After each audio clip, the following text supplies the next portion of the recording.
യോഹന്നാൻ്റെ സുവിശേഷം 2-ാം അധ്യായം 1 മുതലുള്ള തിരുവചനങ്ങൾ നമ്മൾ ധ്യാന ചിന്തയായി എടുക്കും. യോഹന്നാൻ 2:1 മുതൽ. 3-ാം ദിവസം ഗലീലയിലെ കാനായിൽ ഒരു വിവാഹ വിരുന്ന് നടന്നു. യേശുവിൻ്റെ അമ്മ അവിടെ ഉണ്ടായിരുന്നു. യേശുവും ശിഷ്യന്മാരും വിരുന്നിന് ക്ഷണിക്കപ്പെട്ടിരുന്നു. അവിടെ വീഞ്ഞ് തീർന്നു പോയപ്പോൾ യേശുവിൻ്റെ അമ്മ അവനോട് പറഞ്ഞു, അവർക്ക് വീഞ്ഞില്ല. യേശു അവളോട് പറഞ്ഞു, സ്ത്രീയെ, എനിക്കും നിനക്കും എന്ത്? എൻ്റെ സമയം ഇനിയും ആയിട്ടില്ല. അവൻ്റെ അമ്മ പരിചാരകരോട് പറഞ്ഞു, അവൻ നിങ്ങളോട് പറയുന്നത് ചെയ്യുവൻ. യഹൂദരുടെ ശുദ്ധീകരണ കർമ്മത്തിനുള്ള വെള്ളം നിറയ്ക്കുന്ന 6 കൽഭരണികൾ അവിടെ ഉണ്ടായിരുന്നു. ഓരോന്നിലും 2-3 അളവ് കൊള്ളുമായിരുന്നു. ഭരണികളിൽ വെള്ളം നിറയ്ക്കുമെന്ന് യേശു അവരോട് കൽപ്പിച്ചു. അവർ അവയെല്ലാം വക്കോളം നിറച്ചു. ഇനി പകർന്ന് കലവറക്കാരൻ്റെ അടുത്ത് കൊണ്ടുചെല്ലുവിൻ എന്നവൻ പറഞ്ഞു. അവർ അപ്രകാരം ചെയ്തു. വീഞ്ഞുവാഴി ആ വെള്ളം രുചിച്ചു നോക്കി. എവിടെ നിന്നാണെന്ന് അവൻ അറിഞ്ഞില്ല. വെള്ളം കോരിയ പരിചാരകർ അറിഞ്ഞിരുന്നു.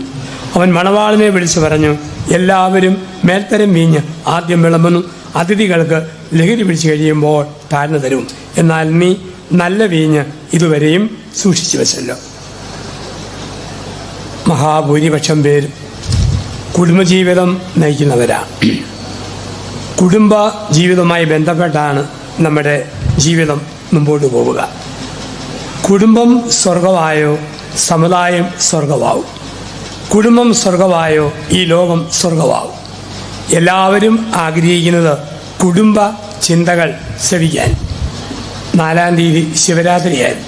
അപ്പം എൻ്റെ ഒരു വലിയ പ്രസംഗമുണ്ടായിരുന്നു. ചിങ്ങവനം ശിവക്ഷേത്രത്തിൽ വെച്ചാൽ 1 മണിക്കൂറിൻ്റെ ഒരു പ്രസംഗം. 1000-ഓളം നായന്മാർ ഒരുമിച്ച് കൂടി പലയിടത്തും നിന്നായിട്ട്. അപ്പോൾ അവർ എൻ്റെ പ്രസംഗത്തിന് ശേഷം പറഞ്ഞു, അച്ഛൻ ഒരു കത്തോലിക്ക പുരോഹിതനാണെങ്കിലും ഞങ്ങൾക്ക് ഇവിടുത്തെ ജ്ഞാനായ സമുദായവുമായിട്ട് ഒരുപാട് ബന്ധമാണ്. വലിയ മെത്രാപ്പോലീത്ത ചാർജ് എടുത്തപ്പോൾ ഞങ്ങളുടെ ആണുങ്ങൾ അമ്മംകുട വാടി, ഞങ്ങളുടെ പെണ്ണുങ്ങൾ താലിപ്പര്യം എടുത്തു. അങ്ങനെ കൊണ്ട് എത്തിച്ചതാണ്. എന്നിട്ട് പറഞ്ഞു, സമുദായവുമായി ഒരു ബന്ധമുള്ളതുകൊണ്ട് നിങ്ങൾ അച്ഛന്മാരെ കാണുമ്പം എല്ലാവരും മീഡിയകളിലൊക്കെ അച്ഛന്മാരെ താറ്റി പറയുമ്പോഴും കളിയാക്കുമ്പോഴും ഞങ്ങൾ നായർ സമൂഹത്തിന് നിങ്ങളോട് ആദരവുണ്ട്, ഉള്ളിനുള്ളിൽ ബഹുമാനമുണ്ട്. ചില രാഷ്ട്രീയ പശ്ചാത്തലങ്ങളിലും കോൺഗ്രസിലും അത് പ്രതികരിക്കുന്നില്ല എന്ന് മാത്രമേ ഉള്ളൂ. അവരൊക്കെ ഊന്നൽ കുടുംബമായി കേൾക്കാനുള്ള ഒരു വലിയ കൊതി. ഇപ്പം ജീവിതത്തിൽ നമ്മളെല്ലാവരും അടിസ്ഥാനപരമായി ഒരു വീട്ടിൽ നിന്ന് വരുന്നവരാണ്. വീട് എന്ന വാക്കിൻ്റെ അർത്ഥം വിട്ടേച്ച് പോകുന്ന സ്ഥലം എന്നാണ്. വീട് വിട്ടിട്ട് പോകേണ്ട സ്ഥലം. അപ്പം നമ്മൾ വിട്ടിട്ട് പോകേണ്ട സ്ഥലമാണ് വളരെ മുഴുപ്പിൽ ബഹിരാകാശത്ത് നില, ഭൂമിയിൽ നില, പാതാളത്തെ നില, പരലോകത്തെ നില. നമ്മൾ പണിത് വെക്കും, പക്ഷെ വിട്ടിട്ട് പോകണം. അങ്ങനെ വിട്ടിട്ട് പോകുന്ന ആ കുടുംബം ജീവിതം അത് എന്ത് എന്ന് പഠിപ്പിക്കുന്നു കാനായിൽ. നമുക്കറിയാം, പിതാവായ ദൈവം ആദ്യം സ്ഥാപിച്ചത് വിവാഹബന്ധത്തെയാണ്. ഉൽപ്പത്തി 2:23. ഉൽപ്പത്തി പുസ്തകം 2:23 വിവാഹത്തിൻ്റെ ഉടമ്പടി നമ്മൾ ശ്രമിക്കുന്നു. ആദ്യ പുരുഷൻ ആദ്യ സ്ത്രീയോട് പറഞ്ഞ, മോളെ, നീ എൻ്റെ അസ്ഥിയുടെ അസ്ഥിയും മാംസത്തിൻ്റെ മാംസവുമാണ്. ഇപ്പം പിതാവായ ദൈവം ആദ്യം സ്ഥാപിച്ചത് വിവാഹമെന്ന ഉടമ്പടി. ഉൽപ്പത്തി പുസ്തകത്തെ വിളിക്കുന്ന പേര് തന്നെ ഉടമ്പടിയുടെ പുസ്തകം എന്നാണ്. ദ ബുക്ക് ഓഫ് കവനൻസ്, ഉടമ്പടികളുടെ പുസ്തകം. ഉൽപ്പത്തി പുസ്തകത്തിൽ പ്രധാനപ്പെട്ട 3 ഉടമ്പടികൾ. 1 വിവാഹ ഉടമ്പടി, ഉൽപ്പത്തി 2 ഉൽപ്പത്തി 9 ദൈവവും നോഹയും തമ്മിൽ. 3 ഉൽപ്പത്തി 12 അബ്രഹാമും ദൈവവും തമ്മിൽ ഉടമ്പടി. അപ്പം ഈ ഉടമ്പടി ഇംഗ്ലീഷിൽ 2 വാക്കാണ്. 1 കോൺട്രാക്റ്റ്, 2 കവനന്റ്. കോൺട്രാക്റ്റും കവനന്റും വ്യത്യാസമാണ്. മനുഷ്യനും കൂടി കോൺട്രാക്റ്റ്, മനുഷ്യനും ദൈവവും കൂടി കവനന്റ്. നരേന്ദ്രമോദിക്ക് ഡൊണാൾഡ് ട്രംപുമായിട്ട് കവനന്റ് ഇല്ല, കോൺട്രാക്റ്റ്. ന്യൂയോർക്കിൽ ഞാൻ ധ്യാനിപ്പിക്കുമ്പോഴാണ് പ്രധാനമന്ത്രി ട്രംപിനെ കാണാൻ അവിടെ വരിക. ആ ദിവസങ്ങളിൽ ക്രൈസ്തവ സമൂഹം അന്ന് പള്ളികളിൽ പ്രാർത്ഥിക്കുന്നു കേട്ടു, യഹോവയായ ദൈവമേ, ആദിയിൽ നിന്നും വ്യാധിയിൽ നിന്നും മോദിയിൽ നിന്നും ഞങ്ങൾ രക്ഷിക്കണേ. ഇതായിരുന്നു അവരുടെ പ്രാർത്ഥന. ഇപ്പം മോഡിക്ക് ട്രംപുമായിട്ട് കോൺട്രാക്റ്റേ ഉള്ളൂ. മോശയ്ക്ക് ദൈവവുമായി കോൺട്രാക്റ്റ് അല്ല, കവനന്റ്. ഹൈന്ദവ സമുദായത്തിന് വിവാഹം കോൺട്രാക്റ്റ്, മുസ്ലിങ്ങളുടെ കല്യാണം കോൺട്രാക്റ്റ്, ക്രിസ്ത്യാനിയുടെ വിവാഹം കവനന്റ്. ഒരു വശത്ത് ദൈവം, മറുവശത്ത് മനുഷ്യനും ദൈവവും. അതുകൊണ്ടാണ് ഈ ക്രൈസ്തവർക്ക് വിവാഹമോചനവും വളരെ കഷ്ടപ്പാടാണ്. ചുറ്റിയ പാമ്പ് കടിച്ചേ പോകും. മത്തായി 19:6. ദൈവം യോജിപ്പിച്ചത് മനുഷ്യൻ വേർപെടുത്തരുത്. ഇന്ന് ഡൈവോഴ്സ് എന്നൊക്കെ പറഞ്ഞ് ആൾക്കാർ ഓടുന്നതാണ്. ഒരുത്തൻ കുടുംബ കോടതിയെ സമീപിച്ച് പറഞ്ഞു, ബഹുമാനപ്പെട്ട കോടതി ഡൈവോഴ്സ് തരണം. കോടതി ചോദിച്ചു, എത്ര വർഷമായി കല്യാണം കഴിഞ്ഞിട്ട്? 15. മക്കളോ 3. 15 വർഷവും 3 മക്കളുമായപ്പോഴാണോ ഡൈവോഴ്സ്? ആദ്യകാലങ്ങളിൽ ചോദിക്കരുതായിരുന്നു. അദ്ദേഹം പറഞ്ഞു, ആദ്യ രാത്രി കഴിഞ്ഞപ്പോൾ മുതൽ ഡൈവോഴ്സ് ആഗ്രഹിച്ചതാണ്, ഇപ്പോഴാണ് അവസരം. അതെന്താ? ആദ്യ രാത്രി കഴിഞ്ഞപ്പോൾ മുതൽ കപ്പ്, സ്പൂണ്, പോർക്ക്, പ്ലേറ്റ്, തവിയെടുത്ത് അവൾ ഏറോടേറ്. ജഡ്ജി പറഞ്ഞു, 15 വർഷം സഹിച്ചാൽ ഇപ്പം എന്താ? ബഹുമാനപ്പെട്ട കോടതി അടുത്തയിടെയായി അവൾക്ക് ഉന്നമായിട്ട് വരുന്നു. ഇതുവരെ കുഴപ്പമില്ല, ഇപ്പോൾ ഉന്നമായിട്ട് വരുന്നു. ഇപ്പം ജഡ്ജിക്ക് ഇവരെ പിരിക്കാൻ പ്രയാസം. ജഡ്ജി പറഞ്ഞു, 3 മക്കളല്ലേ, തുല്യമായിട്ട് വീതം വെക്കാമെങ്കിൽ ഡൈവോഴ്സ് തരാം. 3 എങ്ങനെ തുല്യം വീതം വെക്കും? ഇവൻ വിദഗ്ധനാ. അവൻ പറഞ്ഞു, കോടതി 1 വർഷം കൂടെ തന്നാൽ മതി, ഞാൻ അഡ്ജസ്റ്റ് ചെയ്തോളാം. അവളെയും കൂട്ടിക്കൊണ്ടുപോയി. അവൾ ഗർഭിണിയായി. പ്രസവം കഴിഞ്ഞ് ഒരാഴ്ച കഴിഞ്ഞാണ് ഡൈവോഴ്സ് കൊടുക്കേണ്ടത്. കാത്തിരിക്കുക. അത് കഴിഞ്ഞാൽ 2 കൃത്യം വീതം വെക്കാം. പ്രസവിച്ചപ്പോഴാണ് ഇരട്ടപ്പിള്ളേർ 5 എണ്ണമായിരുന്ന. അപ്പം നടക്കണമെന്നില്ല. അപ്പം ഇന്ന് ലോകത്തിൽ മോചനം വേണം, പെട്ടെന്ന് പോകണം, പിരിയണം എന്ന് പറയുമ്പം ദൈവം കുടുംബത്തെ തന്നിട്ട് പറയുകയാണ്, ഇത് ഉടമ്പടിയാണ്, ഉടമ്പടിയായി സ്ഥാപിച്ചതാ. ഉടമ്പടി എങ്ങനെ? മാനപ്പെട്ട അച്ഛൻ മത്തായി സുവിശേഷത്തിൻ്റെ 28-ാം അധ്യായത്തിൽ പറഞ്ഞു, കാലങ്ങളുടെ അവസാനം വരെ, യുഗാന്ത്യം വരെ ഞാൻ കൂടെയുണ്ട്. വിവാഹം മരണം വരെ ദൈവം ചേർത്ത് വെച്ച ഒരു ഉടമ്പടിയുടെ ബന്ധമാണ്. അപ്പം ആ വിവാഹ ജീവിതത്തെ കാനായിലെ കല്യാണ സദ്യയിൽ സാധൂകരിക്കുകയാണ്. യഹൂദർക്കിടയിൽ ഒരു രീതിയുണ്ട്. യോഹന്നാൻ്റെ സുവിശേഷത്തിന് 4 പേരുകളാണ്. 1 ജീവൻ്റെ സുവിശേഷം, 2 പ്രകാശത്തിൻ്റെ സുവിശേഷം, 3 അടയാളങ്ങളുടെ സുവിശേഷം, 4 സമൃദ്ധിയുടെ സുവിശേഷം. ജീവൻ്റെ സുവിശേഷം, പ്രകാശത്തിൻ്റെ സുവിശേഷം, അടയാളങ്ങളുടെ സുവിശേഷം, സമൃദ്ധിയുടെ സുവിശേഷം. ഇവിടെ യോഹന്നാൻ ശ്രമിക്കുന്നത് സമൃദ്ധിയാണ്. കർത്താവ് ഉള്ളിടത്ത് സമൃദ്ധി, അവനില്ലെങ്കിൽ സമൃദ്ധിയില്ല. ഇതാണ് യോഹന്നാൻ പഠിപ്പിക്കുക. ആദ്യ മധ്യ അന്ത്യത്തിൽ സമൃദ്ധി. 2-ാം അധ്യായത്തിൽ 6 ഭരണി വീഞ്ഞിൻ്റെ സമൃദ്ധി. 6-ാം അധ്യായത്തിൽ 5000 അപ്പത്തിൻ്റെ സമൃദ്ധി. 21-ാം അധ്യായത്തിൽ 153 മത്സ്യത്തിൻ്റെ സമൃദ്ധി. ക്രിസ്തു കൊണ്ടോ സമൃദ്ധി? 2-ൽ വീഞ്ഞിൻ്റെ, 6-ൽ 5000 അപ്പത്തിൻ്റെ, 21-ൽ 153 മത്സ്യത്തിൻ്റെ. 2 3 അളവ് കൊള്ളുന്ന 6 ഭരണികൾ. ഇവിടെയാണ് നമ്മൾ ഓർക്കേണ്ടത്. 6 ബൈബിളിലെ അപൂർണത, 7 പൂർണ്ണത. വെളിപാട് പുസ്തകത്തിൽ വെള്ളത്തിൽ നിന്നും പൊങ്ങി വന്ന ജീവിയുടെ നെറ്റിയിലെ നമ്പർ 666, അപൂർണതയുടെ പൂർണ്ണത. യേശു വന്നപ്പോൾ 7, അവനില്ലെങ്കിൽ അപൂർണത 6. ഇപ്പം 6 ഭരണി വെള്ളം വീഞ്ഞാക്കി മാറ്റിയെന്നാണ് പറയുക. ഇതിൻ്റെ പശ്ചാത്തലം കൂടി ഈ സമാപന സന്ധിയിൽ മനസ്സിൽ കുറിക്കുക. ഇന്നും ഇസ്രയേലിൽ ഒരു പാരമ്പര്യമുണ്ട്. ഒരു യഹൂദ സ്ത്രീ പ്രസവിക്കുന്നത് പെങ്കൊച്ചാണെങ്കിൽ അവൾ ഉണ്ടാകുന്ന അന്ന് അപ്പനും അമ്മയും കൂടി അവിടെ ഓർമ്മയ്ക്കായി 1 ഭരണി വീഞ്ഞ് കട്ടിൽ കീഴെയോ പത്താഴത്തിലോ തട്ടുംപുറത്തോ എടുത്തു വെക്കും. അവിടെ ഓർമ്മയ്ക്കായി 1 ഭരണി വീഞ്ഞ്. പാവപ്പെട്ട കുടുംബമാണോ ചെറിയ ഭരണി? സമ്പത്തുള്ള വീടാണോ വലിയ ഭരണി? ഇടത്തരം കുടുംബമാണോ ഇടത്തരം ഭരണി? ഓരോ ജന്മദിനത്തിലും ഓരോ ഭരണി വീഞ്ഞ് അപ്പനും അമ്മയും മോക്ക് വേണ്ടി വെക്കും. യഹൂദ പെണ്ണിൻ്റെ കല്യാണം നടക്കുന്നത് 13-ാം വയസ്സിലാണ്. 13 വയസ്സാകുമ്പോൾ ഈ പെണ്ണിന് വേണ്ടി 13 ഭരണി വീഞ്ഞ് മാതാപിതാക്കൾ എടുത്തു വെക്കും. ഏറ്റവും ലഹരിയുള്ളത്, ഏറ്റവും പഴക്കമുള്ളതാണ് 1-ാം ജന്മദിനത്തിലെ വീഞ്ഞാണ് ഏറ്റവും പഴക്കമുള്ളത്. അത് പെൺവീട്ടുകാർ വിളമ്പുന്നത് ചെറുക്കൻ്റെ വീട്ടുകാർക്കാണ്. അത് തീർന്നു പോയോ പെൺവീട്ടുകാർക്ക് നാണക്കേടാണ്. കാരണം യഹൂദ പാരമ്പര്യത്തിൽ വീഞ്ഞ് തീർന്നു പോയോ ദൈവാനുഗ്രഹമില്ലെന്നാ. ജോയൽ പ്രവാചകൻ പറയുന്നു, നിന്റെ വീട്ടിലെ തീരാത്ത ദൈവാനുഗ്രഹത്തിൻ്റെ അടയാളമാണ് നിന്റെ ഭരണിയിലെ ഒഴിയാത്ത വീഞ്ഞ്. ഇത് കേട്ടേച്ച് ചില ആണുങ്ങൾ ഇന്ന് വീട്ടിൽ ചെന്ന് ഭാര്യയോട് പറഞ്ഞേക്കല്ലേ, എടി ജോസഫച്ചൻ പറഞ്ഞത് കേട്ടില്ലേ, നമ്മുടെ വീട്ടിലെ തീരാത്ത ദൈവാനുഗ്രഹമാണ് കുപ്പിയിലെ ബ്രാൻഡി, അവസാനിക്കാത്ത ദൈവകൃപയാണ് അലമാരിയിരിക്കുന്ന വിസ്കി. അതല്ലല്ലോ. ഒരു ചെറുപ്പക്കാരൻ 5 കുപ്പി കിങ് ഫിഷർ മേടിച്ച്, ബീര് മേടിച്ച് ഫ്രീസറിൽ വെച്ച് തണുപ്പിക്കുക. അമ്മ പറഞ്ഞു, എടാ നീ കുടിയും തുടങ്ങിയോ? മോൻ പറഞ്ഞു ഇല്ലമ്മേ. പിന്നെ എന്നതാടാ ഇത്? അവൻ പറഞ്ഞു അമ്മേ, ഇന്ത്യയുടെ സ്വത്ത് കട്ടുകൊണ്ട് പോയി ഇംഗ്ലണ്ടിൽ താമസിക്കുന്ന വിജയമല്യയുടെ സ്വത്ത് ഞാൻ മരപ്പിക്കുകയാണ്, തണുപ്പിക്കുകയാണല്ലോ പണിയും. ഇപ്പോൾ കുടിക്കുന്നവർക്ക് ന്യായീകരണമുണ്ട്, അതിന് നീതീകരണമുണ്ട്. ഇവിടെയാണ് വീഞ്ഞ് തീർന്നു പോയി, പരന്നുകൾ നിറയ്ക്കപ്പെട്ടു, അത് വീര്യമുള്ള വീഞ്ഞാക്കി മാറ്റി. ഇപ്പോൾ വിരുന്നുവാഴി കലവറക്കാരൻ പറയുന്നുണ്ട്, എല്ലാവരും മുന്തിയത് ആദ്യം വിളമ്പുന്നു, പൂസാപം താഴ്ന്നതും. ഇവിടെ പഠിപ്പിക്കുന്ന സന്ദേശം എന്താ? കർത്താവ് യേശു മിശിഹ ഉള്ളിടത്ത് സമൃദ്ധി, ഇതാണ് പഠിപ്പിക്കുക. അവനുള്ളിടത്തൊക്കെ സമൃദ്ധി. യോഹന്നാന്റെ സുവിശേഷം മുഴുവൻ സമൃദ്ധിയുടെ പ്രതീകമായ വെള്ളമാണ്. വെള്ളം സമൃദ്ധിയെ സൂചിപ്പിക്കും. 1-ാം അധ്യായം മുതൽ 21-ാം അധ്യായം വരെ യോഹന്നാനിൽ വെള്ളം നിറഞ്ഞു നിൽക്കും. 1-ാം അധ്യായത്തിൽ വെള്ളത്തിൽ മീൻ പിടിച്ച മുക്കുവരെ ശിഷ്യരാക്കി. 2-ാം അധ്യായത്തിൽ വെള്ളം വീഞ്ഞാക്കി. 3-ാം അധ്യായത്തിൽ വീണ്ടും ജനിക്കണം, നിക്കോദേമൂസിനോട് ഒരു വെള്ളത്തിൻ്റെ സൂചന. 4-ാം അധ്യായത്തിൽ യാക്കോബിന്റെ കിണറ്റിൽ വെള്ളം കോരാൻ വരുന്ന സമറിയാക്കാരി സ്ത്രീ. 5-ാം അധ്യായത്തിൽ ബെത്സേദ കുളത്തിലെ വെള്ളം. 6-ാം അധ്യായത്തിൽ വെള്ളത്തിൻ്റെ മുകളിൽ നടക്കുന്നു. 7-ാം അധ്യായത്തിൽ ദാഹിക്കുന്നവൻ വന്ന് കുടിക്കട്ടെ വെള്ളം.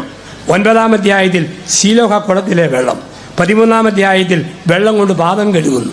21-ാം അധ്യായത്തിൽ വെള്ളത്തിൻ്റെ തീരത്ത് അപ്പവും മീനും ചുട്ട് അമ്മ മനസ്സിൻ്റെ വാത്സല്യത്തോടെ കാത്തിരിക്കുന്ന ഗുരുവിൻ്റെ ചിത്രം. യോഹന്നാൻ പഠിപ്പിക്കുന്നു, കർത്താവുണ്ടോ സമൃദ്ധി, അവനുണ്ടോ സമൃദ്ധി. തന്നെയുമല്ല, ഈ ക്രിസ്തുവിന് ഒരു പ്രത്യേകതയുണ്ട്. അവൻ വരുമ്പോൾ ഡെൻസിറ്റി വർദ്ധിപ്പിക്കുന്നവനാണ്. അവൻ വരുമ്പോൾ സാന്ദ്രത, ഡെൻസിറ്റി വർദ്ധിപ്പിക്കും. അവൻ വെള്ളത്തിങ്ക വന്നപ്പം ഡെൻസിറ്റി വർദ്ധിച്ചു, വീഞ്ഞായി. അച്ഛൻ്റെ കൂടെ അൾത്താരയിൽ അവൻ വരുമ്പോൾ വീഞ്ഞിൻ്റെ ഡെൻസിറ്റി വർദ്ധിച്ച് അത് രക്തമായിട്ട് മാറും. അവനില്ലെങ്കിൽ കുർബാന പോലും വെറും വെള്ളം. അവനുണ്ടെങ്കിൽ ചെറിയ നമസ്കാരം പോലും രക്തം. അവനുണ്ടോ സാന്ദ്രതയുണ്ട്, അവനില്ലേ സാന്ദ്രതയില്ല. കല്യാണം കഴിക്കുമ്പോൾ വെറും വെള്ളം, ഇഷ്ടം. കുറേ നാൾ കഴിയുമ്പോൾ രക്തം, സ്നേഹം. ഇഷ്ടത്തിൽ ആരംഭിച്ച് സ്നേഹത്തിൽ വളരുന്നതാണ് ദാമ്പത്യം എന്ന് പറയുക. കർത്താവ് വരുമ്പോൾ ഡെൻസിറ്റി വർദ്ധിക്കും. ഇഷ്ടപ്പെടാൻ മുടിയുടെ നീളം, വയറിൻ്റെ മിനുസം, മസിലിൻ്റെ മുഴുപ്പ്, ബ്ലൗസിൻ്റെ മിനുക്കം, സാരിയുടെ തിളക്കം, സ്വർണത്തിൻ്റെ മഞ്ഞ നിറം, ഇത്രയുണ്ടോ ഇഷ്ടം. പക്ഷെ പല്ല് പറഞ്ഞാലും മോണയൊട്ടിയാലും കൺപോളയിൽ പീള കെട്ടിയാലും ഒരെണ്ണമുണ്ട്, അത് സ്നേഹം. ഡെൻസിറ്റി വർദ്ധിക്കുമ്പോൾ സ്നേഹം. കുടുംബത്തിൽ ഇഷ്ടത്തിൽ ആരംഭിച്ച് സ്നേഹത്തിലേക്ക് വളരണം. ഒരു നോൺ വെജ് ഹോട്ടലിൽ 75 വയസ്സുള്ള അപ്പനും 72കാരി അമ്മയും കൂടെ ചിക്കൻ ബിരിയാണി കഴിക്കും. കുറേ കോളേജ് പിള്ളേർ ഇടിച്ചു കയറിച്ചും. അവർ നോക്കുമ്പം ഇവർ രണ്ടുപേരും കൂടെ ചിക്കൻ ബിരിയാണി കഴിക്കുക. ആദ്യം ഭർത്താവ് കഴിക്കും, എന്നിട്ട് പൊക്കി കൊടുക്കും. ഭാര്യ കഴിക്കും, നീട്ടി കൊടുക്കും. ഭർത്താവ് കഴിക്കും, എടുത്തു കൊടുക്കും. ഭാര്യ കഴിക്കും, ഉന്തി കൊടുക്കും. അരമണിക്കൂറായിട്ട് കുട്ടികൾ പറഞ്ഞു, അങ്കിളിനും ആൻറ്റിക്കും പൈസ ഇല്ലാത്തതുകൊണ്ടല്ലേ പിശുക്കി കഴിക്കുന്നത്, ഞങ്ങളുടെ വക ഒരു ചിക്കൻ ബിരിയാണി സ്പോൺസർ ചെയ്യാൻ പോവാ. ഉടനെ അങ്കിള് പറഞ്ഞു, വേണ്ട വേണ്ട, അതെന്താ, ശല്യപ്പെടുത്തരുത്, വി ആർ ഷെയറിങ്, ഞങ്ങൾ പങ്കുവെക്കുകയാണ്. എന്താ പങ്കുവെക്കുന്നത്? പല്ല്, അതാണ് പങ്കുവെക്കുക. ആദ്യം അപ്പം കഴിക്കും, പിന്നെ അമ്മയ്ക്ക് കൊടുക്കും, അമ്മ കഴിക്കും, അപ്പന് കൊടുക്കും. സ്നേഹം കൂടുമ്പോൾ, ഡെൻസിറ്റി വർദ്ധിക്കുമ്പോൾ ഒരു പങ്കുവെക്കലുണ്ട്, ഒരു സ്നേഹത്തിൻ്റെ പങ്കുവെക്കൽ. അവൻ വരുമ്പോൾ സാന്ദ്രത വർദ്ധിക്കുന്നു. ഈ സാന്ദ്രത വർദ്ധിക്കണോ, എന്ത് ചെയ്യണം? 10 പ്രമാണങ്ങളിൽ കുടുംബജീവിതം പണിയണം. നമുക്കറിയാം, അതിമനോഹരമായ 10 കൽപ്പനകൾ, 10 പ്രമാണങ്ങൾ. 10 പ്രമാണങ്ങളിൽ അടിസ്ഥാനമിട്ടതാകണം കുടുംബജീവിതം. 1, നിന്റെ ദൈവമായ കർത്താവ് ഞാനാണ്, ഞാനല്ലാതെ മറ്റൊരു ദൈവം ഉണ്ടാകരുത്. 1-ാം പ്രമാണമാണ്. ഒരിക്കലും ഭർത്താവ് കുടുംബത്തിൽ അപ്പനാകരുത്, ഭാര്യ കുടുംബത്തിൽ ദൈവമാകരുത്. അപ്പനും അമ്മയും വെറും കാവൽക്കാർ മാത്രം. ഉൽപ്പത്തി 2:15. ആദം ഹവ്വ, നിങ്ങൾ ഏദൻ തോട്ടത്തിൻ്റെ സൂക്ഷിപ്പുകാരും കാവൽക്കാരുമാണ്, ഉടമസ്ഥരല്ല, വെറും സൂക്ഷിപ്പുകാർ. ലെബനീസ് മിസ്റ്റിക്കായ ഖലീൽ ജിബ്രാൻ പ്രവാചകൻ എന്ന തൻ്റെ പുസ്തകത്തിൽ എഴുതി, മാതാപിതാക്കളെ, നിങ്ങളുടെ മക്കൾ നിങ്ങളുടെ സ്വന്തമല്ല, നിങ്ങളാകുന്ന വില്ലിൽ നിന്നും വില്ലാളിയായ ദൈവം അയച്ച അമ്പുകളാണ് നിങ്ങളുടെ മക്കൾ. വില്ലിനെയും അമ്പിനെയും വില്ലാളിയായ ദൈവം സ്നേഹിക്കുന്നു. ചില ആണുങ്ങളുടെ ഓർമ്മ, ഞാനാണ് ഈ വീടിൻ്റെ കുലപതി. ചില പെണ്ണുങ്ങളുടെ ഓർമ്മ, ഞാനാണ് അമ്മത്തമ്പുരാട്ടി, തിരുവായ്ക്ക് എതിർവായില്ല. ചില ആണുങ്ങളുണ്ട്, നിന്റെ ഭർത്താവായ തോമസ് ഞാനാകുന്നു, എൻ്റേതല്ലാത്ത അഭിപ്രായം പരിക്കകത്ത് ഉണ്ടാകരുത്. മേശ മാറ്റിനേലും കസേര തിരിക്കണമെങ്കിലും ഒരു പുതിയ പ്ലേറ്റ് മേടിക്കണേലും ഞാനറിയണം. ഞാനാണ് കുടുംബത്തിൻ്റെ ദൈവം. ചില ആണുങ്ങളെയും പറ്റി ഓർമ്മ, അവൻ മനസ്സിൽ ഓർക്കുന്നതോ ഭാര്യ ഊഹിച്ചെടുത്തോണം എന്നാണ്. അവൻ മനസ്സിൽ ഓർക്കുന്നതോ ഭാര്യ ഊഹിച്ചെടുത്തോണം, വായിച്ചെടുത്തോണം. ചില ആണുങ്ങൾ യാത്ര പോകാൻ വേണ്ടി കാറേ കയറിയിരുന്ന് വണ്ടി സ്റ്റാർട്ട് ചെയ്യാൻ വേണ്ടി താക്കോലെടുക്കുമ്പോഴാണ് അപ്പുറത്തേക്ക് നോക്കി, എടി അതിങ്ങെടുത്തേടി, എന്നാ മനുഷ്യ ആ മറ്റേത് ഇങ്ങെടുത്തോണ്ട് പാടിയെന്ന് പറഞ്ഞു. മനസ്സിലായില്ല, എടി പൊട്ടി അതിങ്ങെടുക്കടി. അവസാനം ഭാര്യ പറഞ്ഞു, പൊന്നു മനുഷ്യ അത് ഞാൻ കണ്ടില്ല, എന്നാൽ പോട്ടടി പോയേക്കാം. ഇയാൾ എന്താ ചോദിച്ചാൽ അവക്കോ, അവൾ എന്താ പറഞ്ഞ അവനോ യാതൊരു പിടിയുമില്ല. ചില കുടുംബങ്ങളിൽ ഇങ്ങനെ, വേറെ ചില കുടുംബങ്ങളിൽ ചില ആണുങ്ങളുണ്ട് ഭാര്യയോട് ആലോചിക്കാതെ തോന്നുന്നവരെയും വിളിച്ചുകൊണ്ട് ഉച്ചയ്ക്കും പറ്റും വീട്ടിൽ കയറി വരും. എന്നിട്ട് കൽപ്പിക്കുക, ചോറെടുക്കടി, മീനെടുക്കടി, മുട്ട പൊരിക്കടി, കരി വലത്തടി, കടുക് പൊട്ടിക്കടി. ഒരു ദിവസം ഭാര്യ പറഞ്ഞു, പൊന്നു മനുഷ്യ ഉള്ള സാധനം പറഞ്ഞാൽ ഞാൻ തരും, ഇല്ലാത്തതെങ്ങാനും പറഞ്ഞാൽ തൻ്റെ കാല് ചവിട്ട് വെച്ച് തരും, ഓർത്തോളാൻ പറഞ്ഞു. പിന്നെ ഒരു മാസം ആരെയും കൊണ്ടുവന്നില്ല. ഒരു മാസം കഴിഞ്ഞ് ഉച്ചയ്ക്ക് 1:30 വികാരിയച്ഛനെയും കൊണ്ട് വരുന്നു. ഭാര്യ വേർത്ത് പോയി, ഭക്ഷണം കൊടുക്കണ്ടേ. ചോറെടുക്കടി എടുത്തു, മോരില്ലേടി എടുത്തു, മുട്ട പൊരിക്കടി പൊരിച്ചു, മത്തി വറക്കടി ചവിട്ട് വെച്ച് കൊടുത്തു, അതില്ലായിരുന്നു. ഉണക്കിറച്ചില്ലേടി ഒരു ചവിട്ടോടെ കൊടുത്തു, വെണ്ടയ്ക്ക എടുത്തു വെച്ചു, അച്ചാറെടുത്ത് വെച്ചു, ഉള്ളത് കൊടുത്തു, ഇല്ലാത്തതിന് ചവിട്ടി. ഊണുമെല്ലാം കഴിഞ്ഞ് പോകാൻ നേരത്തെ അച്ഛൻ പറഞ്ഞു, എൻ്റെ ഏരിയാമ്മ ഒരു വീടാണെങ്കിൽ ചോറും കറിയും ഉണ്ടെന്നും ഇല്ലെന്നും വരും. എനിക്കിത് മനസ്സിലാക്കാൻ പറ്റും, ഞാൻ എൻ്റെ അച്ഛനല്ലേ, ഇല്ലെങ്കിൽ പറഞ്ഞാൽ പോരെ. ഇതുപോലെ കയറി വികാരിയച്ഛനിട്ട് ചവിട്ടല്ലേ കേട്ടോ, കാലുമാറിപ്പോയി. ഇപ്പോൾ ചില ആണുങ്ങൾ ഈ ടൈപ്പുണ്ട്. ഒരിക്കൽ ഏറ്റുമാനൂർ ബസ് സ്റ്റാൻഡിൽ ഞാൻ നിൽക്കുക. ഏറ്റുമാനൂർ ബസ് സ്റ്റാൻഡിൽ നിൽക്കുമ്പോൾ ഒരു കുടിയൻ എൻ്റെ അടുക്ക് വന്നിട്ട് എൻ്റെ കയ്യെ പിടിച്ച് മുത്തിയിട്ട് പറഞ്ഞു, വീട്ടിൽ വരെ വരണം, കിടങ്ങൂരാണ് വീട്. പൂസായിട്ട് എന്നാൽ ഭാര്യ തെറി പറയും. അച്ഛനുണ്ടെങ്കിൽ അവൾ ഒതുങ്ങിക്കോളും, കൊണ്ട് വരാതിരിക്കരുത്. ഞാൻ വീട്ടിൽ ചെന്നു. ഭാര്യയ്ക്ക് വല്ലാതെ അരിശം. 1:30 മണിക്ക് ഒരച്ഛനെയും കൊണ്ട് വരുന്നു. ചോറുണ്ടായിരുന്നു, മോരുണ്ടായിരുന്നു, ചെമ്മീനും മാങ്ങ ചമ്മന്തി ഉണ്ടായിരുന്നു. എങ്ങനെയോ ഭക്ഷണം തന്നു. ഊണെല്ലാം കഴിഞ്ഞ് കയ്യും കഴുകി ഞാൻ ഇറങ്ങുക. ഇറങ്ങാനത് ഇയാൾ പൂസ് മാറിയിട്ടില്ല, നല്ല പൂസായിട്ട് നിൽക്കുക. ഇറങ്ങും ഇയാൾ എൻ്റെ കയ്യെ പിടിച്ച് മുത്തിയിട്ട് പറയുക, ഓ സന്തോഷമായി, എന്നാലും അവസാനം സഖ്യയായി കർത്താവിൻ്റെ വീട്ടിൽ വന്നല്ലോ, എനിക്കൊന്നും പറയാനില്ല. ചില മനുഷ്യരുണ്ട് ഈ ടൈപ്പല്ലേ. ഇപ്പോൾ ജീവിതത്തിൽ നമ്മൾ മനസ്സിലാക്കുന്ന ഒരു ജീവിതശൈലി, കുടുംബത്തിൽ ഞാൻ ദൈവമെന്നുള്ള ചിന്ത ഭർത്താവിനരുത്, അത് കുടുംബത്തിനരുത്. വേറെ ചില ആണുങ്ങളുണ്ട്, ഒരിക്കലും പ്രോത്സാഹനത്തിൻ്റെ വാക്ക് ഭാര്യയോട് പറയുകയില്ല. എല്ലാം എനിക്ക് അവകാശപ്പെട്ട് ഒരു നല്ല വാക്ക് പോലും പറയുകയില്ല. ഒരു ദമ്പതി ധ്യാനത്തിൽ 65-കാരൻ ഭർത്താവും 60-കാരി ഭാര്യയും പങ്കെടുക്കുന്നു. ഞാൻ ധ്യാനത്തിൽ പറഞ്ഞു ഭർത്താവിനോട്, ദേ ഭാര്യ നല്ല കറി ഉണ്ടാക്കിയാൽ കൊള്ളാവല്ല മോളെ, നല്ല വാക്ക് പറയണം. ഭർത്താവ് പറഞ്ഞു, ഞാൻ മാത്രമല്ലല്ലോ അവളും പിള്ളേരും തിന്നുന്നില്ലേ, ഞാൻ തന്നെ നല്ലത് പറയണം. ഞാൻ പറഞ്ഞു, ഒരു കറിക്ക് കടുക് പൊട്ടിച്ചാൽ പ്രസിഡന്റിൻ്റെ അവാർഡ് കിട്ടിയല്ല, ഭർത്താവിൻ്റെ നല്ല വാക്കേ ഉള്ളൂ, അതുകൊണ്ട് നല്ലത് പറയണം. തുണി അലക്കിയാൽ നല്ലത് പറയണം, പെരക്കവും അടിച്ചു വാരി വൃത്തിയാക്കിയിട്ടാൽ നല്ലത് പറയണം. അവനിങ്ങനെ മൂളി കേട്ടു. വെള്ളിയാഴ്ച ധ്യാനം കഴിഞ്ഞു പോയി. തിങ്കളാഴ്ച രാത്രി 8 മണിക്ക് ഭക്ഷണവും കാത്തിരിക്കുക. തിങ്കളാഴ്ചത്തെ ഭക്ഷണം ചൂട് കഞ്ഞി, ചെറുപയർ തോരൻ, തേങ്ങാച്ചൂട ചമ്മന്തി, വൈകിട്ടത്തെ ഐറ്റവള. അതും കാത്തിരിക്കുമ്പോൾ ഭാര്യ ചക്ക കുഴച്ച് വേവിച്ചതും കോഴിക്കറി വറുത്തരച്ചതും കൂടെ കൊണ്ടുവന്ന് കൊടുത്തു. കഞ്ഞിയും ചമ്മന്തിയും കാത്തിരിക്കുമ്പോഴാണ് കോഴിക്കറിയും ചക്കപ്പുഴുക്കും. സന്തോഷത്തോടെ മുഴുവൻ കഴിച്ചു. പ്ലേറ്റ് വടിച്ചു നോക്കി, വെല്ല് നീട്ടി നോക്കി, എമ്പക്കവും വിട്ടു. ഇത് കഴിഞ്ഞപ്പോഴാണ് ഓർത്തത്, അച്ഛൻ പറഞ്ഞില്ലേ നല്ലത് പറയണമെന്ന്. അവൻ പറഞ്ഞു, എൻ്റെ സൂസമ്മ കഴിഞ്ഞ 32 വർഷത്തിനിടയിൽ ഇത്രയും രുചിയുള്ള ഭക്ഷണം ആദ്യം കഴിക്കുക, എന്നാ നല്ല രുചിയാടി. ഒരു പ്രോത്സാഹനം. അവൾ ഒറ്റ കരച്ചിൽ. എന്തിനാണ് കരയുന്നത്? അച്ഛൻ പറഞ്ഞില്ലേ നല്ലത് പറയണമെന്ന്. അവൾ വരൊക്കെ ശരിയാ.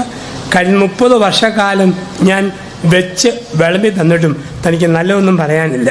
അയൽവക്കത്തെ ലിസിയുടെ ചക്കപ്പുഴുക്കും കോഴിക്കറിയും വന്നപ്പോഴല്ലേ താൻ നല്ലത് പറയാൻ അവസരം കണ്ടെത്തിയത്. നോക്കിയും കണ്ടും വേണം പറയാനായിട്ട്. ദൈവമായ കർത്താവ് ഞാനാണ്, ഞാനല്ലാതെ മറ്റൊരു ദൈവം ഉണ്ടാകരുത്. ഇപ്പോൾ കുടുംബത്തിൽ ഓർക്കുക, ദൈവത്തിന് 1-ാം സ്ഥാനം കൊടുക്കുക. ഭർത്താവ് വിധേയപ്പെട്ട് ഭാര്യയെ പ്രോത്സാഹിപ്പിക്കുക, ഭാര്യ വിധേയപ്പെട്ട് ഭർത്താവിനെ അംഗീകരിക്കുക. കുഞ്ഞുങ്ങളെ നേർവഴി നയിക്കുക. നമ്മൾ ദൈവമാകാതെ ദൈവത്തിൻ്റെ കുടുംബത്തിൽ ഒന്നാം സ്ഥാനം കൊടുത്ത് ദൈവത്തിൻ്റെ വിനീത ദാസന്മാരും ദാസികളുമാവുക. 2, കർത്താവിൻ്റെ നാമം വൃഥാ ഉപയോഗിക്കരുത്. വെറുതെ ദൈവനാമം ഉപയോഗിക്കരുത്. തൊട്ടതിനും പിടിച്ചതിനും ദൈവത്തെ പറഞ്ഞ് സാക്ഷിയിടുക, വെറുതെ നേർച്ചകൾ നേരുക, നിറവേറ്റാതിരിക്കുക, ദൈവത്തിന് വാക്ക് കൊടുക്കുക, കൊടുത്തിട്ട് പാലിക്കാതിരിക്കുക. അങ്ങനെയൊക്കെ ചെയ്യുമ്പോൾ ദൈവനാമത്തെ നമ്മൾ ദുരുപയോഗിക്കുക ചെയ്യുക. ഒപ്പം ചീത്തവാക്ക് കുടുംബത്തിൽ പറയുമ്പോൾ ദൈവനാമത്തെ മലിനപ്പെടുത്തുന്നു. ചീത്ത വിളിക്കുന്ന അപ്പൻ, ചീത്ത വിളിക്കുന്ന ഭാര്യ, ആ കുടുംബത്തിൽ ദൈവത്തിൻ്റെ നാമമാണ് മലിനപ്പെടുക. ഇന്ന് ലോകത്തിൽ എല്ലാ ഭാഷയിലും തെറിയുണ്ട്.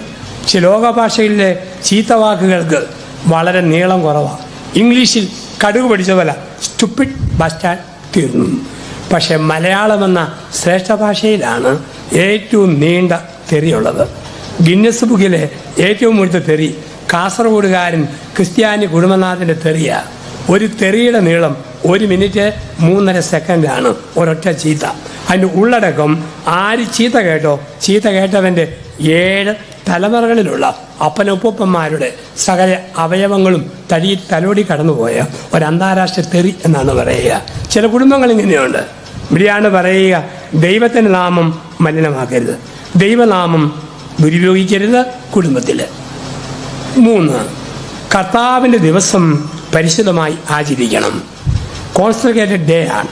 നമുക്കിവിടെ ഞായറാഴ്ച 100 കൂട്ടം പരിപാടിയുള്ള ദിവസവും ഞായറാഴ്ചയാണ്.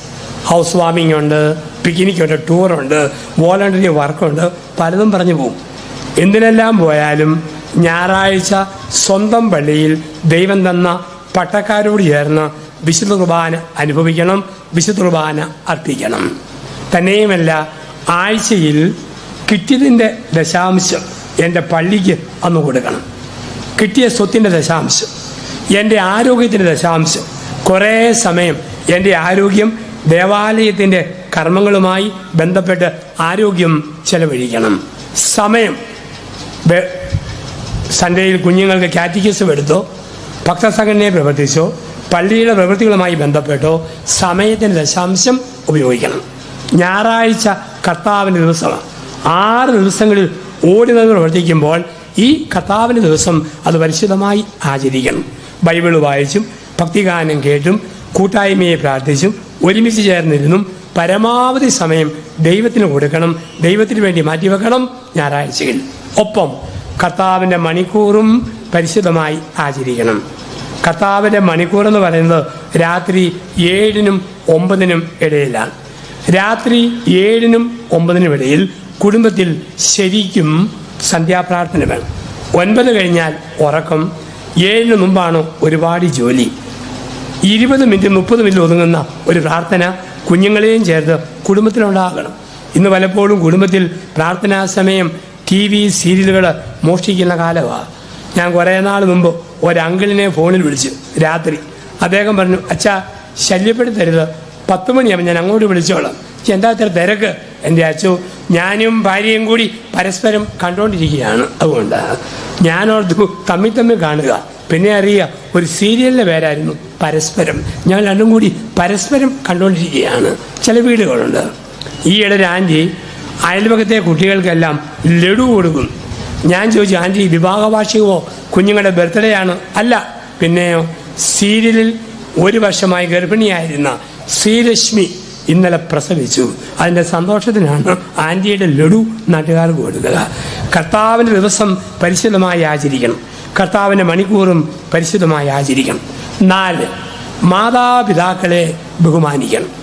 മാതാപിതാക്കളെ നല്ല കാലത്തോളം ഈ ഭൂമിയിൽ ജീവിക്കേണ്ടതിന് അപ്പനെ ബഹുമാനിക്കണം, അമ്മയെ സ്നേഹിക്കണം. ഇന്ന് നമുക്കിതിനൊക്കെ ഒരു മങ്ങൽ വരുന്ന കാലമാണ്.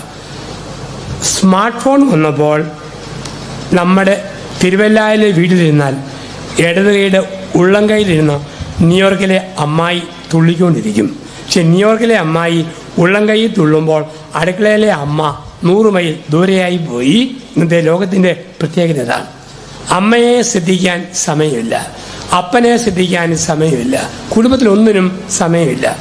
ഒരപ്പൻ്റെ അമ്മയെ എപ്പോഴും വിളിക്കുന്നത് പഴഞ്ചരക്ക്, കിളവി, പഴഞ്ചരക്ക്. അപ്പൻ്റെ 8 വയസ്സുള്ള മോൻ ഇത് കേട്ട് കേട്ട് പഠിച്ചു. അവൻ 3 പഠിക്കുന്ന മോനാണ്. 4:30 സ്കൂളിൽ നിന്ന് വന്നിട്ട് അവൻ ഒരു ചൂലും തവിയെടുത്ത് അപ്പൻ്റെ അമ്മയെ പെരക്കിയിട്ട് ഓടിക്കുക എറിയാൻ വേണ്ടിയിട്ട്. അപ്പം എന്നാണ് നിൻ്റെ അമ്മയെ ഓടിക്കുന്നത്? ടീച്ചർ പറഞ്ഞു വിട്ടിട്ടാ. എൻ്റെ അമ്മയെ ഓടിക്കാൻ പറഞ്ഞില്ല. പിന്നെ നാളെ ക്ലാസ്സിൽ വരുന്നതിന് മുമ്പ് പഴയതെല്ലാം ഒന്ന് ഓടിച്ച് നോക്കണമെന്ന് പറഞ്ഞു. അതിൻ്റെ OTPയിലാണ് നടക്കുക. ഇപ്പം മാതാപിതാക്കളോട് നമ്മളെങ്ങനെ പെരുമാറുന്നോ അത് കുഞ്ഞുങ്ങൾ കണ്ടുപഠിക്കുന്നു, അവർ കേട്ടുപഠിക്കുന്നു. മാതാപിതാക്കളെ ബഹുമാനിക്കണം. കുടുംബത്തിൽ അപ്പനമ്മമാർക്ക് സ്ഥാനം കൊടുക്കണം. മലയാളത്തിലെ പ്രിയപ്പെട്ട കവി ശ്രീകുമാരൻ തമ്പി ഏറ്റവും മനോഹരമായ ക്രിസ്തീയ ഭക്തിഗാനം എഴുതും ശ്രീകുമാരൻ തമ്പിയ. സത്യനായക, മുക്തിദായക, കാൽവരിയിൽ പൂത്തൊലിഞ്ഞ കനകപുഷ്പമേ, മനോഹരമായ പാട്ടെഴുതിയ ശ്രീകുമാരൻ തമ്പി കുറേ നാൾ മുമ്പ് മോഹിനിയാട്ടം എന്ന സിനിമയ്ക്ക് വേണ്ടി പ്രായമുള്ള അപ്പനമ്മമാരെ ഓർത്തുകൊണ്ട് എഴുതിയ ഒരു പാട്ടുണ്ട്. സ്വന്തം എന്ന പദത്തിന് എന്തർത്ഥം? ബന്ധം എന്ന പദത്തിന് എന്തർത്ഥം? സ്വന്തങ്ങൾ, ബന്ധങ്ങൾ വെറും ജലരേഖകൾ. കുടുംബത്തിൽ പ്രായമായ അപ്പനും അമ്മയ്ക്കും റോളില്ലാതെ പുറകോട്ട് തള്ളപ്പെടുമ്പോൾ പഠിപ്പിക്കുന്നു മാതാപിതാക്കളെ ബഹുമാനിക്കണം. കഴിഞ്ഞ കൊല്ലം ഇടുക്കി ജില്ലയിൽ ഒരു പള്ളിയിൽ ഞാൻ ധ്യാനിപ്പിക്കുക. ഒരു കാര്യം കേട്ടു. ഒരു വീട്ടിൽ ഒരപ്പൻ 80 വയസ്സ്, പുറത്തെ തൊലി പൊട്ടിയിട്ട് ബെഡ്സോറ് വന്നിട്ട് ഈ 78-കാരി അമ്മയാ വെള്ളം കൊണ്ട് തുടയ്ക്കുന്നതും എണ്ണ പുരട്ടുന്നതും മുറിവിൽ പൊടിയിടുന്നതും. 3 കെടാമുട്ടന്മാർ ആമക്കളും അവിടെ ഭാര്യമാരുമുണ്ട്. അവർക്ക് ഈ അപ്പനെയും അമ്മയും നോക്കാൻ ഇഷ്ടമില്ല, തൊടാൻ ഇഷ്ടമില്ല, അടുക്കാൻ ഇഷ്ടമില്ല. അവരകൽച്ച പാലിക്കുക. പക്ഷെ കഴിഞ്ഞ 3 മാസമായിട്ട് ഈ 3 ആമകളും പെരയ്ക്കകത്തുനിന്ന് എഴുന്നേക്കത്തില്ല, അപ്പൻ്റെ കട്ടിലേന്ന് പൊങ്ങത്തില്ല, കട്ടപ്പടിയെന്ന് അനങ്ങത്തുമില്ല, ഇരിപ്പ്. ആൾക്കാർ അമ്മയോട് ചോദിച്ചു, വീതം വല്ലതും കൂടുതൽ കൊടുക്കാമെന്ന് പറഞ്ഞോ ഇവർക്ക് ഈ മാറ്റം? അമ്മ പറഞ്ഞു, വീതം കൊടുക്കാമെന്നൊന്നും പറഞ്ഞിട്ടില്ല, ഞാൻ പൊടിക്കൈ കാണിച്ചു, അതിൻ്റെ ഫലമാണ്. എന്താ കാണിച്ചതെന്ന് ചോദിച്ചു. ഞാൻ 3 മാസം മുമ്പ് അപ്പനെ നോക്കാൻ വേണ്ടി സുന്ദരിയായ ഒരു ഹോം നേഴ്സിനെ കൊണ്ടുവന്ന് നിർത്തി. പിന്നെ ഇവന്മാർ മുറിയിൽ നിന്ന് പൊങ്ങത്തുമില്ല, കട്ടിലിൽ നിന്ന് എഴുന്നേക്കത്തുമില്ല, വാതുപടിയൊന്നും അകലത്തുമില്ല. അപ്പനെ നോക്കണേ പോലും ബോണസായിട്ട് ഒരു ഹോം നേഴ്സ് കുടുംബത്തിൽ വേണം. അവിടെയാണ് പറയുക, മാതാപിതാക്കളെ ബഹുമാനിക്കണം, മാതാപിതാക്കളെ ബഹുമാനിക്കണം, മാതാപിതാക്കളെ ആദരിക്കണം. നിങ്ങൾ എങ്ങനെ നിങ്ങളുടെ അപ്പനോടും അമ്മയോടും പെരുമാറുമോ അത് നിങ്ങളുടെ മക്കളും കണ്ടുപഠിക്കും. ഞങ്ങളുടെ അച്ഛന്മാരുടെ ഒരു സെമിനാറിൽ ക്ലാസ് എടുക്കാൻ വേണ്ടി ഒരു കോളേജ് പ്രൊഫസറെ കൊണ്ടുവന്നു. അദ്ദേഹം പറഞ്ഞു, അച്ഛന്മാരായ നിങ്ങളുടെ അപ്പവും വീഞ്ഞും എടുക്കുന്ന കൈകളേക്കാൾ പരിശുദ്ധമാണ് വൃദ്ധനായ എൻ്റെ ചുളു വീണ ഈ കൈകൾ. വാർദ്ധക്യത്തിൽ തളർന്നു കിടന്ന എൻ്റെ അപ്പൻ്റെ മലമൂത്രങ്ങൾ 2 വർഷക്കാലം ഈ കൈ കൊണ്ട് തുടച്ച് വൃത്തിയാക്കിയതാ. എൻ്റെ അപ്പനെ ശുശ്രൂഷിച്ച കൈകൾ ബലിയർപ്പിക്കുന്ന പുരോഹിതൻ്റെ കരങ്ങളേക്കാൾ പരിശുദ്ധമാണ്. മാതാപിതാക്കളെ അങ്ങനെ കാണുന്ന ലോകമുണ്ട്. ഒരു വീട്ടിൽ 75-കാരൻ വല്യപ്പൻ ചാരികസേരെ കാലം നീട്ടി പത്രം വായിക്കുന്നു. 7 വയസ്സുള്ള പേരക്കുട്ടി പറഞ്ഞു, വല്യപ്പ കണ്ണാടി ഊരിയിട്ട് കണ്ണൊന്നടയ്ക്കാവോ? വല്യപ്പൻ ചോദിച്ചു, കളിക്കാനാണോ? കണ്ണടച്ചാൽ പറയാം. പത്രവായന കയ്യിലിട, കണ്ണടയ്ക്കാം. പത്രം വായിച്ചു. വല്യപ്പൻ പറഞ്ഞു, വാടാ, ഇനി കണ്ണടച്ചു. അവൻ വന്ന് കണ്ണെ പിടിച്ചു നോക്കി. ശരിക്കും അടച്ചല്ലേ? അടച്ചു. അവൻ, ഇനി ഞങ്ങളുടെ വീട്ടിൽ നമുക്ക് നൽകിയ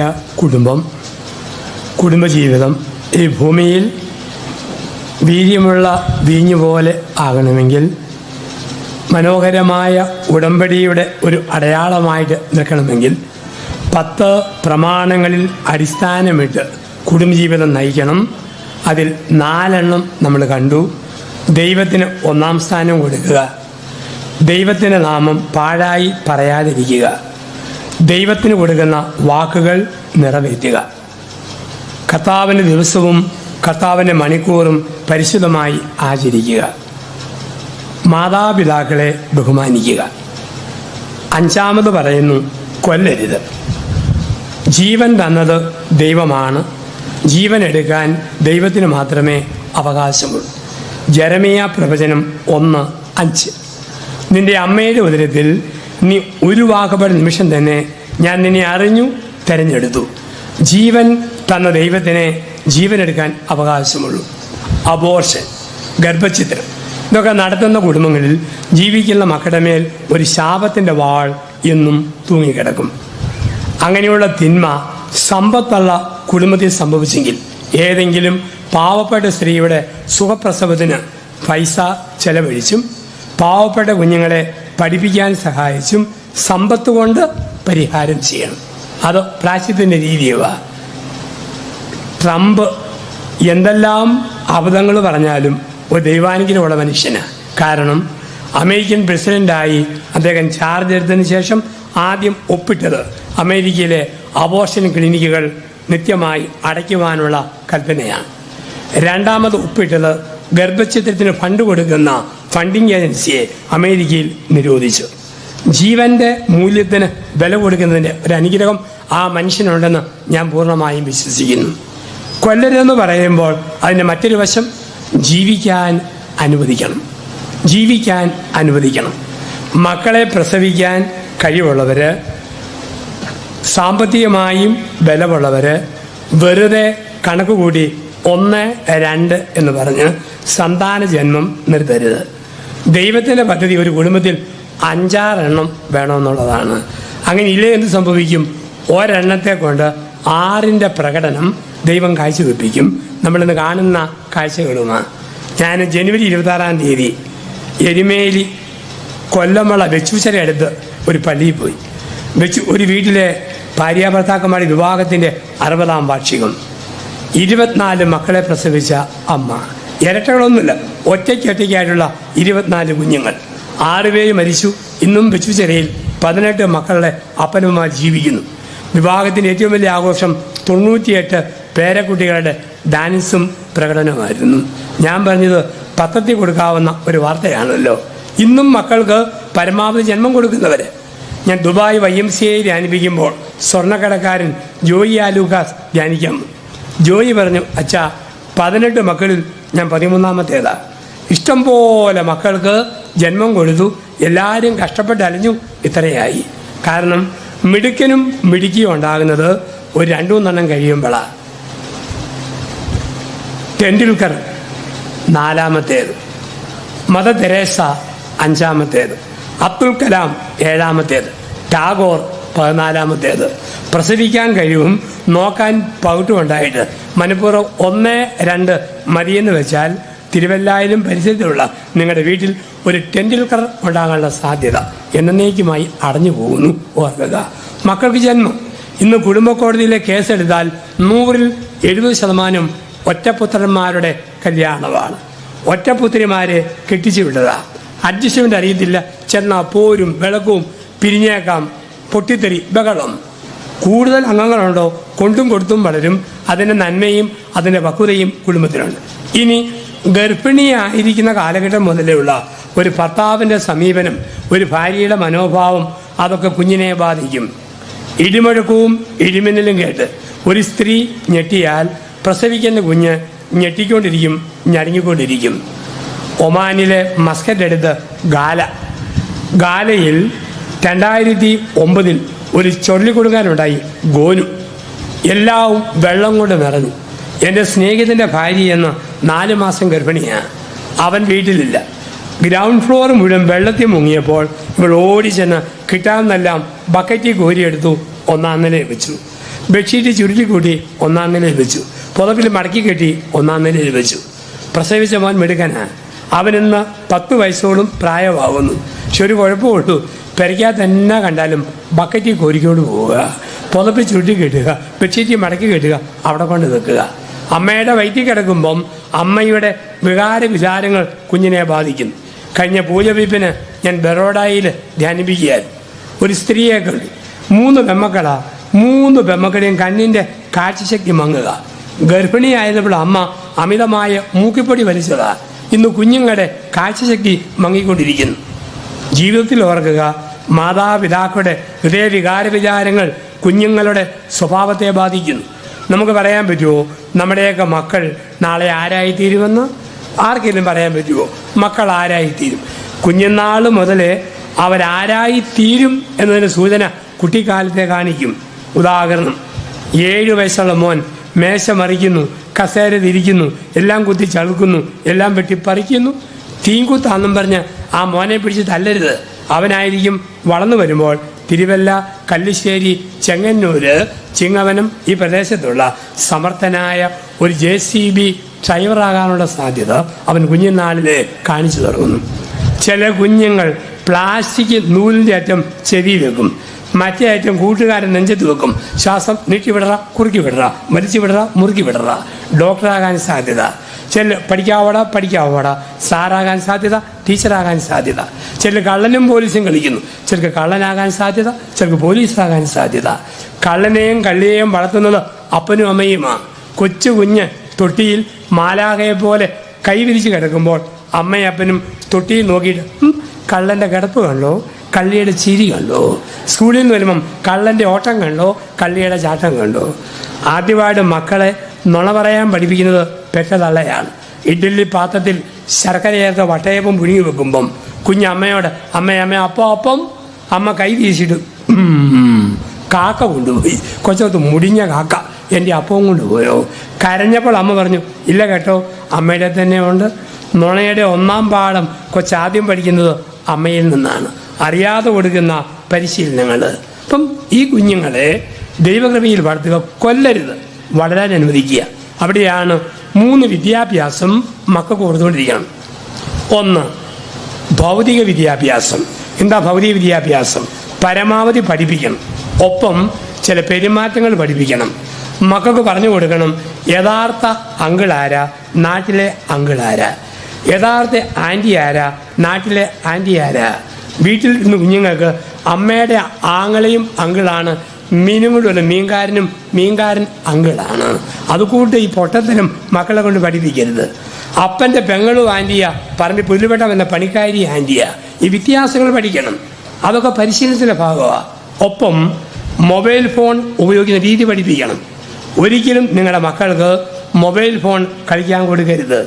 ഞാൻ അമേരിക്കയിലെ കാലിഫോർണിയയിലെ സിലിക്കൺ വാലിയിൽ ജനിച്ചപ്പോൾ ഐപാഡ്, ഐഫോണിൻ്റെയൊക്കെ കണ്ടുപിടുത്തക്കാരനായ വലിയ മനുഷ്യൻ്റെ വീട്ടിൽ ഒരു ഉച്ചഭക്ഷണത്തിന് ഞങ്ങൾ അച്ഛന്മാരെ ക്ഷണിച്ചു. അദ്ദേഹം പറഞ്ഞു ഐഫോൺ ആ സാധനം എൻ്റെ മക്കൾക്ക് ഉപയോഗിക്കാൻ അനുവാദമില്ല. ക്യാൻസറിൻ്റെ തരംഗങ്ങൾ ഉണ്ടാക്കുമെന്നറിയാം, അത് വിൽക്കാൻ വേണ്ടിയാ, കുഞ്ഞുങ്ങൾക്ക് ഉപയോഗിക്കാൻ ഞാൻ കൊടുക്കത്തില്ല. ഈ ഫോൺ കണ്ടുപിടിച്ച മനുഷ്യൻ്റെ വാക്കാണ്. ഇന്ന് പറയുന്നു നമ്മുടെ ഒരു കുഞ്ഞ് 11 വയസ്സ് വരെ മൊബൈൽ ഫോൺ ഇടയ്ക്കിടയ്ക്ക് ചെവി വെച്ചുകൊണ്ടിരുന്നാൽ നമുക്ക് തന്നെ ചൂടുണ്ട്.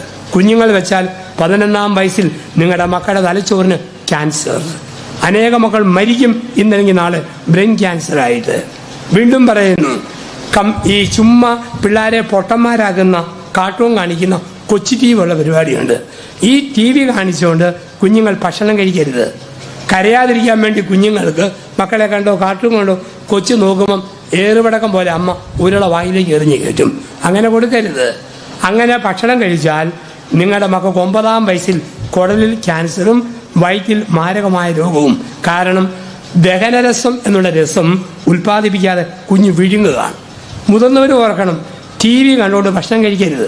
അങ്ങനെ കഴിച്ചാൽ നമ്മുടെ നാട്ടിൽ ഉദര രോഗങ്ങൾ വർദ്ധിക്കും. ഇപ്പോൾ ഒരു ഭൗതിക വിദ്യാഭ്യാസം മക്കൾക്ക് കൊടുക്കണം. 2 ആത്മീയ വിദ്യാഭ്യാസം. നമ്മുടെ സമൂഹത്തിലെ ഒരു കുഞ്ഞ് 4 വയസ്സാകുമ്പോൾ സഭയുടെ പരമ്പരാഗത പ്രാർത്ഥന പഠിച്ചിരിക്കണം. സഭയുടെ പരമ്പരാഗത പ്രാർത്ഥനകൾ, ഭക്തിഗാനങ്ങൾ, സങ്കീർത്തനങ്ങൾ 4 വയസ്സിനുള്ളിൽ കുഞ്ഞുങ്ങളെ അത് പഠിപ്പിച്ചിരിക്കണം. ABCDയും 1, 2, 3 പഠിപ്പിക്കാൻ ശമ്പളം മേടിക്കുന്ന LKG UKG ടീച്ചർമാരുണ്ട്. ഒരപ്പനമ്മ, വല്യപ്പൻ, വല്യമ്മ കുഞ്ഞുങ്ങൾക്ക് പറഞ്ഞു കൊടുക്കണം ഭൗതിക ആത്മീയ വിദ്യാഭ്യാസം. 3 സെക്സ് എഡ്യൂക്കേഷൻ, ലൈംഗിക വിദ്യാഭ്യാസം. ഇന്ന് ആണും കൂടെയും പെണ്ണും കൂടെയും ഒരുമിച്ച് ജീവിക്കുന്നത് തെറ്റല്ല എന്ന് പഠിപ്പിക്കുന്ന സമൂഹത്തിൽ ഒരാണിൻ്റെ ദേഹത്തെ ദൈവം എങ്ങനെ അപ്പനാക്കാൻ ഒരുക്കുന്നു, ഒരു പെണ്ണിൻ്റെ ദേഹത്തെ ദൈവം എങ്ങനെ അമ്മയാക്കാൻ ഒരുക്കുന്നു പറഞ്ഞു കൊടുക്കണം. ഇല്ലെങ്കിൽ സഭയുടെ ബുക്ക് സ്റ്റാളിൽ നിന്നും സഹായകമായ പുസ്തകങ്ങൾ മേടിച്ചു കൊടുക്കണം. 3 വിദ്യാഭ്യാസങ്ങൾ. സർവോപരി നിങ്ങളുടെ ജീവിത മാതൃക.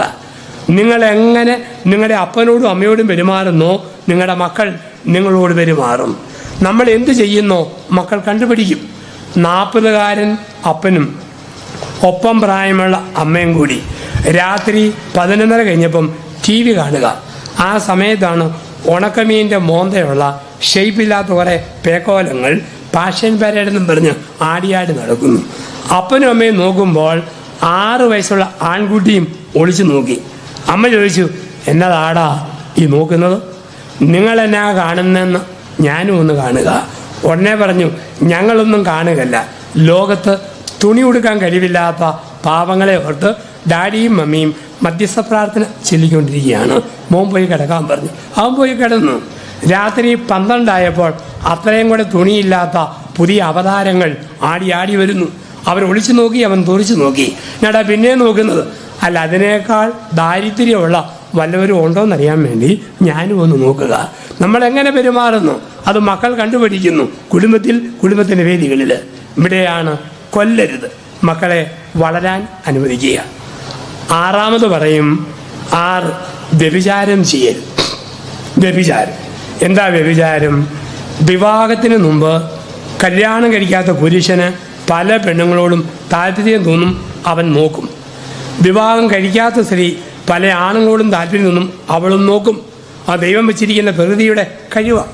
ഒരാൾ വലിയ പുണ്യമായിട്ട് പറയില്ല, അച്ഛാ എനിക്ക് 29 വയസ്സുണ്ട്, യുവാവും കല്യാണം കഴിച്ചിട്ടില്ല. പെണ്ണുങ്ങളോട് എനിക്ക് ഒരു വികാരവും ഇതുവരെ തോന്നിയിട്ടുമില്ല. ഒരു മറുപടിയേ ഉള്ളൂ, പൊന്നു മോനെ, നിന്റെ മർമ്മപ്രധാനമായ ഏതോ ഞരമ്പ് വിട്ടുപോയി എന്നുള്ളതാണ്. ആണാണോ പെണ്ണിനോട് ഇഷ്ടം തോന്നണം, പെണ്ണാണോ ആണിനോട് തോന്നണം. അല്ലെ വെറും ഷണ്ടൻ, ആണും പെണ്ണും കെട്ടവനാ. പക്ഷേ ഒരിക്കൽ വിവാഹം കഴിഞ്ഞാൽ പിന്നെ സ്വന്തം ഭാര്യ മാത്രം, വിവാഹം കഴിഞ്ഞാൽ പിന്നെ സ്വന്തം ഭർത്താവ് മാത്രം. ചിന്തയിൽ പോലും മറ്റൊരു മുഖം ഒരിക്കലും ഉണ്ടാകരുത്. ഒരു ചെറുപ്പക്കാരൻ ഈയിടെ അച്ഛനെ കാണാൻ. അവൻ പറഞ്ഞു, അച്ഛാ എനിക്ക് വയസ്സ് 30. അയൽവക്കത്തൊരു സ്ത്രീ, അവൾക്ക് വയസ്സ് 32. അവിടെ കെട്ടിയവൻ 4 വർഷമായി കാനഡയിലാണ്. അവൾ ഒറ്റയ്ക്ക് നിന്നും മടുത്തു. അവൾ എന്നോട് ചോദിക്കുക, ഇടയ്ക്കിടയ്ക്ക് എൻ്റെ കൂടെ വന്ന് നിന്ന് ഭർത്താവിനെ പോലെ ഒരാഴ്ച അഡ്ജസ്റ്റ് ചെയ്ത് പോകാമെന്ന്. അച്ഛാ ഞാനങ്ങനെ പോയാൽ അത് പാപമാണോ അതോ പരോപകാരമാണോ? ന്യായമായ സംശയം. ഇവിടെയാണ് പറയുക, ചിന്തയിലോ വാക്കിലോ പ്രവൃത്തിയിലോ സ്വന്തം ഭാര്യയുടെ മുഖമല്ലാതെ മറ്റൊരു മുഖമില്ല, സ്വന്തം ഭർത്താവിൻ്റെ മുഖമല്ലാതെ മറ്റൊരു മുഖമില്ല. ഇതിന് വിളിക്കുക, അല്ലെങ്കിൽ വ്യഭിചാരം. അനുഗ്രഹം വേണോ? ജീവിത വിശുദ്ധി കുടുംബത്തിൽ നമ്മൾ കാത്തു സൂക്ഷിക്കണം. നമുക്കറിയാം, ഇന്ന് എല്ലാവരും കുടുംബത്തിന് ഊന്നൽ കൊടുക്കുന്ന ലോകത്തിലാണ് നമ്മൾ ജീവിക്കുക. സിനിമാക്കാർക്ക് പോലും അറിയാം കുടുംബജീവിതം വിലപ്പെട്ടതാണ്. 2 വർഷം മുമ്പ് ബാംഗ്ലൂരിൽ ഓണത്തിന് മലയാളികളുടെ ഓണാഘോഷത്തിൽ പ്രസംഗിക്കാൻ എന്നെ വിളിച്ചു. ഉദ്ഘാടകൻ നടൻ ശ്രീനിവാസൻ. ഞാനും ശ്രീനിവാസനും കൂടെ കൊച്ചിയിലേക്ക് പോരുമ്പോൾ ശ്രീനിവാസൻ പറഞ്ഞു, അച്ഛാ ചിന്താവിഷ്ടയായ ശ്യാമളയ്ക്ക് ശേഷം ഞാൻ പിടിക്കുന്ന പടമൊന്നും വിജയിക്കുന്നില്ല. ഇനി ഒരു പടം പിടിക്കുകയാണെങ്കിൽ ഞാൻ ചെയ്യാൻ പോകുന്നത്, അപ്പനെയും അമ്മയെയും കുടുംബത്തെയും വിട്ടിട്ട് ഒരു പെണ്ണാണ് ഭർത്താവിന് വീട്ടിലേക്ക് യാത്രയാവുക. അവക്കെല്ലാം നഷ്ടപ്പെട്ടു പോവുക, അവനല്ല പോവുക. അപ്പോൾ അവക്ക് നഷ്ടപ്പെട്ട അപ്പൻ്റെയും അമ്മയുടെയും ആങ്ങളമാരുടെയും സഹോദരിമാരുടെയും സ്നേഹം ഭർത്താവ് ഒറ്റയ്ക്ക് ഒരു ഭാര്യയ്ക്ക് കൊടുക്കണം, എങ്കിലേ കുടുംബം വിജയിക്കൂ. അങ്ങനെയുള്ള തീമിലാണ് ഒരു പടം പിടിക്കാൻ ആഗ്രഹിക്കുക. 3 വർഷം മുമ്പ് മലയാളത്തിൽ സൂപ്പർ ഹിറ്റായിട്ട് മാറിയ വെള്ളിമൂങ്ങ. വെള്ളിമൂങ്ങ വിജയിച്ചതിന് ശേഷം നിർമ്മാതാവും സംവിധായകനും തിരക്കഥാകൃത്ത് സിന്ധുരാജും കൂടി കോട്ടയത്തെ SH മൗണ്ടിൽ എന്നെ കാണാൻ വന്നു. എന്നോട് ചോദിച്ചു, അച്ഛൻ്റെ വളരെ പോപ്പുലറായിട്ടുള്ള യൂട്യൂബ് പ്രസംഗങ്ങൾ ഞങ്ങൾ പേ ചെയ്തെടുത്തോളാം, അത് വെച്ചൊരു സിനിമ പിടിക്കാൻ ആഗ്രഹിക്കുന്നു. ഞാൻ പറഞ്ഞു, ഞാൻ സഹായിക്കാം, നിങ്ങൾക്ക് വേറെ വല്ല കഥയുണ്ട് പറ. അപ്പം പറഞ്ഞു, ചങ്ങനാശ്ശേരിക്കാരൻ ഒരു ജെയിംസിൻ്റെ ഒരു ചെറുകഥയുണ്ട്. ഒരു സിനിമയുടെ ഇടവേള വരെ കൊണ്ടുപോകാൻ ആ ചെറുകഥ ധാരാളം മതി, അത് കഴിഞ്ഞ് പൊലിപ്പിക്കാൻ പറ്റുന്നില്ല. ഞാൻ പറഞ്ഞു, കഥ പറ. ഒരുത്തൻ കല്യാണം കഴിച്ചു, 2 മക്കളുമായി. കുറേ നാൾ കഴിഞ്ഞപ്പം അവന് വേറെ പെണ്ണുങ്ങളെ നോക്കാൻ ഒരാഗ്രഹം. ഇതാണുങ്ങളുടെ മനഃശാസ്ത്രമാണ്, ചീത്തയായിട്ടൊന്നുമില്ല. കല്യാണം കഴിഞ്ഞ് ഒരു 7-8 വർഷം കഴിയുമ്പം മറ്റുള്ള പെണ്ണുങ്ങളെ ചുമ്മാ ഒന്ന് നോക്കും. ഈ നോട്ടത്തിന് മനഃശാസ്ത്രം വിളിക്കുന്നത് ആണുങ്ങളുടെ 8ാം വർഷത്തിലെ ചൊറിച്ചിൽ എന്നാണ് ഇനി വിളിക്കുന്ന വാക്ക്. ഇവനിങ്ങനെ നോക്കി കുറച്ച് കഴിഞ്ഞപ്പം അവന് മനക്കടി. മക്കൾ കഴിച്ചു പോയാലോ തിരിച്ചവൻ ഭാര്യയിലേക്ക് വരിക. വരുമ്പോൾ ഭാര്യയുടെ സ്നേഹവും വിശ്വാസവും വീണ്ടെടുക്കാൻ ഇവൻ എന്തെല്ലാം ചെയ്യണം? അച്ഛൻ ഒരു ധ്യാനത്തിനാണെങ്കിൽ എന്തു പറഞ്ഞു കൊടുക്കും? ഞാൻ പറഞ്ഞു, അവൾ എന്നാ പറഞ്ഞാലും വടി വിഴിഞ്ഞതുപോലെ മിണ്ടാതെ നിന്നോണം. തുണി അലക്കി കൊടുക്കണം, അലക്കി തുണി വിരിച്ചു കൊടുക്കണം, വെള്ളം കോരി കൊടുക്കണം, കരി ഒലത്തി കൊടുക്കണം, തറ തുടച്ചു കൊടുക്കണം, പ്ലേറ്റ് മെഴുക്കി കൊടുക്കണം. അങ്ങനെ അവളുടെ വിശ്വാസം വീണ്ടെടുക്കണം. ഞാൻ എൻ്റെ ഭാവനയിൽ പറഞ്ഞതോ 1.5 മണിക്കൂർ സിന്ധുരാജ് അവിടെ ഇരുന്ന് കുറിച്ചു. ഭാവനാസമ്പന്നായ സിന്ധുരാജ് അവൻ്റെ മസാല കൂട്ടിച്ചേർത്തു. അത് മലയാളത്തിൽ 101 ദിവസം ഓടിയ സൂപ്പർ ഹിറ്റ് പടമായിട്ട് മാറി. അതിൻ്റെ 101-ാം ദിവസം എനിക്കും മോഹൻലാലിനും മീനായിക്കും കലൂർ ഷെഡീതി വെച്ച് ഒരു സമ്മാനം തന്നു. ആ പടമായിരുന്നു മുന്തിരിവള്ളികൾ തളിർക്കുമ്പോൾ എന്നുള്ള സിനിമ. ഒരു കുടുംബത്തിൻ്റെ ചിത്രം, കുടുംബത്തിൻ്റെ ഭാവന, അതെങ്ങനെ കരിപ്പിടിപ്പിക്കാവുന്ന ജാതിമതത്തിനപ്പുറത്ത് ഒരു മീഡിയയിലൂടെ കമ്മ്യൂണിക്കേറ്റ് ചെയ്യായിരുന്നു ആ പടം. എല്ലാവർക്കും അറിയാം കുടുംബം പ്രധാനം, കുടുംബജീവിതം പ്രധാനം. ഇവിടെ നരകം പണിതോ മരണാനന്തരം ഒരു സ്വർഗമില്ല, നരകം. ഒരു ഭർത്താവ് കള്ളു കുടിക്കും, പാത്രം ഉടയ്ക്കും, മക്കൾക്കിട്ടടിക്കും, ഭാര്യയ്ക്കിട്ട് ഇടിക്കും, വണ്ടി അപകടത്തിൽ മരിച്ചു, സ്വർഗത്തിൽ കയറ്റാൻ പറ്റിയല്ല. ലൂസിഫർ നരകത്തിൻ്റെ അവിടെ ഒരു പ്രത്യേക സ്ഥലം കൊടുത്തു. അവിടെ നരകത്തിൽ തന്നെ ഫോണിലങ്ങ് ഇരുത്തി. 15 ദിവസം കഴിഞ്ഞപ്പം ഭൂമിയിലെ ഭാര്യയുടെ സ്വരം കേൾക്കാൻ ഇയാൾക്ക് വലിയ ആഗ്രഹം. നരകത്തിലെ പ്രത്യേക ഫോൺ കൊടുത്തു. ഫോണിലൂടെ ഭൂമിയിലെ ഭാര്യയോട് 45 മിനിറ്റ് വർത്തമാനം പറഞ്ഞു പോയി. സമയം ഒത്തിരിയായി. അവസാനം ഈ ഫോൺ തിരിച്ചു കൊടുത്തിട്ട് ചോദിച്ചു, എന്ത് തുകയാണ് ഇവിടെ പേ ചെയ്യേണ്ടത്? അല്പം സമയം കൂടിപ്പോയി. ലൂസിഫർ പറഞ്ഞു, തുകയൊന്നും വേണ്ട, ഫ്രീ. അതെന്താ? നരകത്തിൽ നിന്ന് നരകത്തിലോട്ട് ലോക്കൽ കോളാണ്, പൈസയുടെ ആവശ്യമില്ല. ഭൂമിയിലെ നരകമാ നിത്യതയുടെ നരകം, ഭൂമിയിലെ സ്വർഗമാ നിത്യതയുടെ സ്വർഗം. മത്തായി ചേട്ടനും മറിയാമ്മ ചേട്ടത്തെയും. മത്തായി ചേട്ടൻ നല്ലയാളാ. കുടിച്ചാൽ പാത്രം ഉടയ്ക്കും, ഭാര്യയ്ക്കിട്ട് അടിക്കും. 70-ാം വയസ്സിൽ മരിച്ചു. സ്വർഗത്തിൽ കയറ്റാൻ പുണ്യവുമില്ല, നരകത്തിൽ കയറ്റാൻ പാപവുമില്ല. ഒരു പ്രത്യേക സ്ഥലത്തിരിക്കാൻ പത്രോസ് കൽപ്പിച്ചു. 20 വർഷമായിട്ട് അവിടെ അങ്ങനെ ഇരിക്കുക. മറിയാമ്മ ചേട്ടൻ 20 വർഷം കഴിഞ്ഞ് മരിച്ചു. പത്രോസ് പറഞ്ഞു, മറിയാമ്മേ, കെട്ടിയവൻ ഇനിയും സ്വർഗത്തിൽ കയറിയിട്ടില്ല. നീ ഭൂമിയിൽ ഒരുപാട് സഹിച്ചതുകൊണ്ട് ഇന്ന് തന്നെ നിന്റെ സ്വർഗപ്രവേശം. പക്ഷെ ഒരു പരീക്ഷ പാസ്സായാൽ അകത്തേക്ക് കയറ്റുകയുള്ളൂ. എന്താ പരീക്ഷ? സ്പെല്ലിങ് ചോദിക്കും. തെറ്റാതെ പറയണം, സംശയിക്കാതെ പറയണം, ആവർത്തിക്കാതെ പറയണം. ചോദിച്ചോളാൻ പറഞ്ഞു. ലവ്, മറിയാമ്മ LOVE, സ്വർഗത്തിൽ കയറാൻ പറഞ്ഞു. ഇനി 1 മണിക്കൂർ ഇവിടെ നിന്നോണം. ആര് വന്നാലും സ്പെല്ലിങ് ചോദിച്ചിട്ട് കയറ്റാവും. Grace, praise, faith, glory, hallelujah, Jesus, കുറേ വാക്കും പറഞ്ഞു കൊടുത്തു. ഗ്രേസി കുട്ടി വന്നു, സ്പെല്ലിങ് ചോദിച്ചു, കയറ്റി വിട്ടു. ലില്ലിക്കുട്ടി വന്നു, കയറ്റി വിട്ടു. അപ്പോഴാണ് കെട്ടിയവൻ്റെ ഊഴം. അന്നാണ് ഭർത്താവിൻ്റെ വരവ്. കൂനി വരുന്നു. ഭാര്യ ഓർത്ത്, ഭൂമിയിൽ എനിക്കൊരു പണി തന്നവന് ഒരു പണി കൊടുത്തിട്ട് തന്നെ കാര്യം. ഭർത്താവ് ചോദിച്ചു, ഓ ഹണി, നീയാണോ ഗേറ്റ് കീപ്പർ? അതെ സ്വീറ്റ് ഹാർട്ട്, ഞാൻ തന്നെയാണ്. ഫ്രീ ആയിട്ട് കയറ്റി വിടുമോ? ഇല്ല, പരീക്ഷ പാസ്സാകണം. സ്പെല്ലിങ് ചോദിക്കും. തെറ്റിയാൽ കയറ്റുകയല്ല, സംശയിച്ചാൽ കയറ്റുകയല്ല, അറിയത്തില്ല കയറ്റുകയല്ല, ആവർത്തിച്ചാൽ കയറ്റുകയല്ല. നീ ചോദിക്കടി, ഒരു ചാൻസേ ഉള്ളൂ, ചോദിക്കടി. പിന്നെ പിണക്കൊന്നും തോന്നിയാക്കില്ല, ചോദിക്കടി എന്ന് പറഞ്ഞു. ശരി, ചെക്കോസ്ലോവാക്കിയാണ് സ്പെല്ലിങ് പറയാമോ? അതോടെ അവൻ എന്നേക്കുമായി ഔട്ടായെന്നാണ് പറയുക. ഭൂമിയിലെ സ്വർഗമാണ് നിത്യതയുടെ സ്വർഗം, ഭൂമിയിലെ നരകമാ നിത്യതയുടെ നരകം.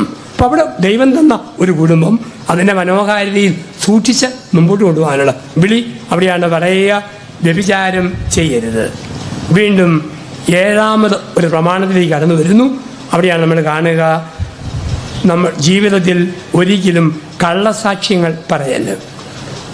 ഒരു വാട്സപ്പ് കിട്ടി, മോശമായ ഒന്ന്, അത് ഒരിക്കലും ഷെയർ ചെയ്യരുത്. ഇന്നത്തെ മോഡേൺ ലോകത്ത് ഒരാളെ അപകീർത്തിപ്പെടുത്തുന്ന ഒരു മെസ്സേജ് വന്നോ, ഞാൻ ഡിലീറ്റ് ചെയ്യണം. എൻ്റെ ഫോണിൽ അത് കിടക്കാൻ യോഗ്യതയില്ല. നെഗറ്റീവ് കമൻറ്റ് പറഞ്ഞ് പേര് ദോഷം വരുത്തരുത്. ഊമക്കത്തുകൾ എഴുതരുത്. കള്ള ID വെച്ച് ഇമെയിൽ അയക്കരുത്. ഒരാളെ നശിപ്പിക്കുന്ന, പേര് നശിപ്പിക്കുന്ന വാക്ക് പറയല്, പ്രവൃത്തികൾ ചെയ്യരുത്. മത്തായി 12:36 മുതൽ 38 വരെ വാക്യങ്ങൾ. അനാവശ്യമായി നീ പറയുന്ന ഓരോ വാക്കിനും വിധിയുടെ ദിവസത്തിൽ കണക്ക് കൊടുക്കേണ്ടി വരും. അവിടെയാണ് കള്ളസാക്ഷ്യം പറയല്. അറിയാമെങ്കിൽ പോലും മൗനം പാലിച്ചിരിക്കുക. 8, മോഷ്ടിക്കരുത്. കുടുംബത്തിൽ അനുഗ്രഹം വേണോ? മോഷ്ടിക്കരുത്. എന്താ മോഷണം? എന്തെങ്കിലും കട്ടെടുക്കാൻ പോയി എന്നുള്ളതല്ല ഇതിൻ്റെ അർത്ഥം. ഒരു മനുഷ്യന് പ്രായമായ അമ്മയുണ്ട്, ഭാര്യയുണ്ട്, മക്കളുണ്ട്, ഒരു പണിയും കിട്ടുന്നില്ല, കുടുംബം മൊത്തം വിശക്കുക. അവൻ നിങ്ങളുടെ പറമ്പിൽ നിന്ന് 2 മൂട് കപ്പ പറിച്ചാൽ 10 തേങ്ങ എടുത്താൽ ദൈവം മുമ്പാകെ ഒരു തെറ്റുമില്ല. അവൻ അർഹിക്കുന്നതാണത്. ഭാര്യയും മക്കളും അമ്മയും വിശക്കുമ്പോൾ ഒന്നും കൊടുക്കാനുമില്ല. പണിയും കിട്ടാത്തവൻ ചായക്കടയിൽ നിന്ന് കുറെ പലഹാരം എടുത്താൽ 2 പഴക്കൊല വെട്ടിക്കൊണ്ട് പോയാൽ ദൈവം മുമ്പാകെ ഒരു പാപവുമില്ല. അത് നീതീകരിക്കപ്പെട്ട പ്രവൃത്തിയാ. എപ്പോഴാ മോഷണമാവുക? ശമ്പളം മേടിക്കുന്ന നേഴ്സ് ആശുപത്രിയിൽ നിന്ന് വരുമ്പോൾ 2 ഗുളിക പോക്കറ്റിൽ തള്ളി കയറ്റിയാൽ അതാണ് മോഷണം. കോൺട്രാക്ടർ സിമെന്റ് ഒതുക്കിയാൽ അതാണ് മോഷണം. എഞ്ചിനീയർ ടാറമുക്കിയാൽ അതാണ് മോഷണം. ഈയിടെ ഒരു സപ്ലൈ ഓഫീസർ കാണാമെന്നുള്ള വെച്ചാൽ ലോകത്ത് മുഴുവൻ അനീതി. അതെന്താ? ഒരുത്തൻ ഒരു ഫയലിൽ ഒപ്പിടാൻ വേണ്ടി 500 രൂപ കൈക്കൂലി തന്നത് കള്ളനോട്ടായിരുന്നു. എന്തോ ഒരു അനീതി. കൈക്കൂലിക്ക് കുഴപ്പമില്ല, കള്ളനോട്ടിനാണ് പ്രശ്നം.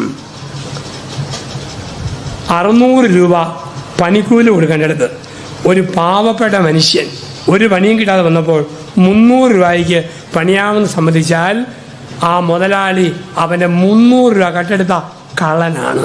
അത് ആശുപത്രിയിൽ മരുന്നിന് പോവും. 600 രൂപ മേടിച്ചിട്ട് 200 രൂപ പണി പണിയുന്ന പണിക്കാരൻ കള്ളനാണ്. അവനോ അവൻ്റെ മക്കളോ ഒരു കാലത്തും ഗതി പിടിക്കുകയല്ല.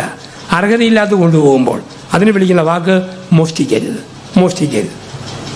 9, അന്യൻ്റെ വസ്തുക്കൾ ആഗ്രഹിക്കരുത്. കുടുംബത്തിൽ അനുഗ്രഹം വേണോ? ദൈവം തന്നതുകൊണ്ട് തൃപ്തിപ്പെടുക, മറ്റൊന്നിനെക്കുറിച്ച് ഓർക്കാതിരിക്കുക. എനിക്ക് 5 ലക്ഷം രൂപ മുടക്കുന്ന ഒരു കാറ് മേടിക്കാനുള്ള സാധ്യതയുണ്ട്. എൻ്റെ അയൽവാസിക്ക് 15 ലക്ഷത്തിൻ്റെ കാറ്. അവനോടൊപ്പം നിൽക്കാൻ വേണ്ടി കടം മേടിച്ച് ഞാൻ 15 തികച്ചാൽ ഞാൻ 9ാം പ്രമാണം ലംഘിക്കുന്നു. അന്യൻ്റെ വസ്തു ആഗ്രഹിക്കുന്നവൻ. എനിക്ക് 5 ലക്ഷത്തിൻ്റെ ഓർഡിനറി തട്ടിക്കൂട്ട് പെരപണിയാനേ പറ്റൂ. അയൽവാസിക്ക് 30 ലക്ഷത്തിൻ്റെ. അവനോടൊപ്പം നിൽക്കാൻ വേണ്ടി ലോണുമെടുത്ത് കടവും മേടിച്ച് 30 ലക്ഷത്തിൻ്റെ വീട് പണിതാൽ 9ാം പ്രമാണത്തിൻ്റെ ലംഘനമാണ്. അന്യൻ്റെ വസ്തു അതുപോലാകാൻ ഞാൻ ആഗ്രഹിക്കരുത്. പ്രധാനമന്ത്രിക്ക് കിട്ടുന്ന ചികിത്സ ഞാൻ പ്രതീക്ഷിക്കരുത്. എനിക്ക് കിട്ടുന്ന ചികിത്സ തിരുവല്ലായിലെ ഒരു ധർമ്മക്കാരൻ പ്രതീക്ഷിക്കരുത്. ഓരോരുത്തർക്കും ദൈവം കൊടുത്ത ചോദ്യപേപ്പർ അതനുസരിച്ച് ഉത്തരവെഴുതണം. എനിക്കുള്ളതുകൊണ്ട് തൃപ്തി. ഇന്ന് മലയാളിയുടെ ഏറ്റവും വലിയ അപകടമാണ് 3 കോംപ്ലക്സുകൾ. 1 സുപ്പീരിയോറിറ്റി കോംപ്ലക്സ്, 2 ഇൻഫീരിയോറിറ്റി കോംപ്ലക്സ്, 3 എല്ലാം മേടിച്ചു കൂടുന്ന ഷോപ്പിംഗ് കോംപ്ലക്സ്. നമ്മുടെ പ്രശ്നം ഇതാ. നമുക്കിത് മതി എന്ന് പറയാൻ പഠിക്കുക, ആർത്തി കാണിക്കാതിരിക്കുക, അന്യൻ്റെ വസ്തു ആഗ്രഹിക്കരുത്. അവസാനിപ്പിക്കട്ടെ. 10ാമത്തെ പ്രമാണം, അന്യൻ്റെ ഭാര്യയെ ആഗ്രഹിക്കരുത്. അത് ആണുങ്ങളോട്. കൂട്ടുകാരായിട്ട് കെട്ടിയവനെ മോഹിക്കരുത്. അത് പെണ്ണുങ്ങളോട്. അതിൻ്റെ അർത്ഥം എന്താ? ഒരു വണ്ടിയെ കയറിയിട്ട് മറ്റൊരു വണ്ടിയെക്കുറിച്ച് ഒരിക്കലും ചിന്തിക്കരുത്. ഞാൻ തിരുവല്ലായി നിൽക്കുക, എനിക്ക് കൊട്ടാരക്കരയ്ക്കും പോകണം, അതേസമയം മൂവാറ്റുപുഴയ്ക്കും പോകണം. ആദ്യം മൂവാറ്റുപുഴ വണ്ടിയെ കയറി ഇരിക്കുമ്പോൾ ഓർക്കുക, കൊട്ടാരക്കര വണ്ടിയായിരുന്നെങ്കിൽ കല്ലിശ്ശേരി കാണാമായിരുന്നു, ചെങ്ങന്നൂർ കാണാമായിരുന്നു.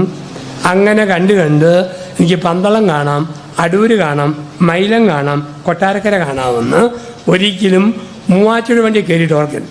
മൂവാറ്റുപുഴ വണ്ടി കയറുമ്പോൾ മുതൽ ആസ്വദിക്കാൻ പഠിക്കണം. ചങ്ങനാശ്ശേരി, കുറിച്ചി, ചിങ്ങവനം, കോട്ടയം, ഏറ്റുമാനൂർ, കുറവലങ്ങാട്, കൂത്താട്ടുകുളം, മൂവാറ്റുപുഴ ആസ്വദിക്കാൻ പഠിക്കണം. ഞാൻ കത്തോലിക്ക സഭയിൽ പൗരോഹിത്യത്തിൻ്റെ വണ്ടിയെ കയറിയിട്ട് ഇത് 25 വർഷം ഈ വർഷം പൂർത്തിയായി. ഞാൻ ഓർക്കുക, കല്യാണത്തിൻ്റെ വണ്ടിയാണ്, കൊക്കോ കണ്ടേനെയും കോഴി കണ്ടേനെയും കാറ് കണ്ടേനെയും വീട് കണ്ടേനെയും ഞാൻ ഓർക്കരുത്. എനിക്ക് കിട്ടിയ വണ്ടി കൊണ്ട് ഞാൻ സന്തോഷിക്കണം. എൻ്റെ വണ്ടി തെറ്റിപ്പോയോ ദൈവമേ എന്ന് ഓർക്കുമ്പോഴാണ് എൻ്റെ കൂടെ കോളേജിൽ പഠിച്ച 3 മക്കളുടെ അപ്പൻ്റെ കത്ത്. പൊന്നി ജോസഫച്ച അപ്പനായൊരു ഇനി അച്ഛനാക്കുന്ന സഭ വന്നുകൊണ്ടും അവൻ്റെ വണ്ടിയും എടുത്തു. കുറേ നാൾ മുമ്പ് ചേട്ടൻ ചോദിച്ചു, ജോസഫച്ചന് അച്ഛനായി കഴിഞ്ഞ് എന്നേലും പെണ്ണ് കെട്ടണമെന്ന് കാര്യമായി തോന്നിയിട്ടുണ്ടോ? ഞാൻ ചോദിച്ചു, അതെന്താ?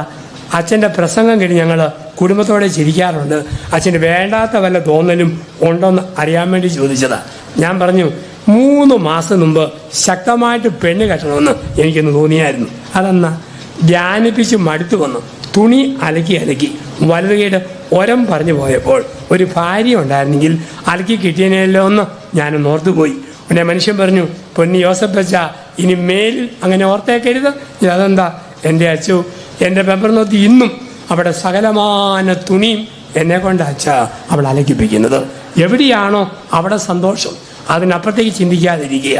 ദൈവം തന്ന വീട് അത് ഭൂമിയിൽ സ്വർഗമാകട്ടെ. അങ്ങനെ സ്വർഗമാക്കി മാറ്റുവാൻ നല്ലവനായ കർത്താവ് നമ്മളെ അനുഗ്രഹിക്കട്ടെ.